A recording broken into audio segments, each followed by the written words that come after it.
দেশের দুর্যোগ দুর্দিনে এ অন্তর্বর্তী সরকার দেশবাসীর কল্যাণে পাশে আছে এবং থাকবে বলে জানিয়েছেন ধর্ম উপদেষ্টা ডক্টর আ.ফ.ম.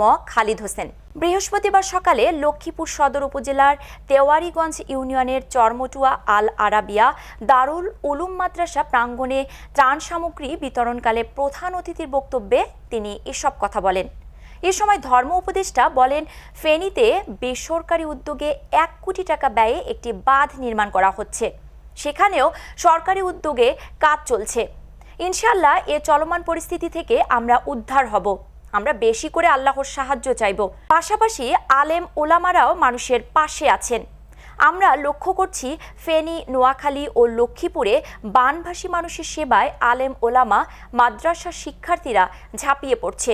এ সময় উপস্থিত ছিলেন জেলা প্রশাসক সুরাইয়া জাহান, পুলিশ সুপার মোহাম্মদ তারেক বিন রশিদ, অতিরিক্ত পুলিশ সুপার মোহাম্মদ সোহেল রানা, সদর উপজেলা পরিষদের নির্বাহী কর্মকর্তা আরিফুর রহমান ও সদর থানার ভারপ্রাপ্ত কর্মকর্তা ওসি ইয়াসিন ফারুক মজুমদার সহ আরও অনেকে।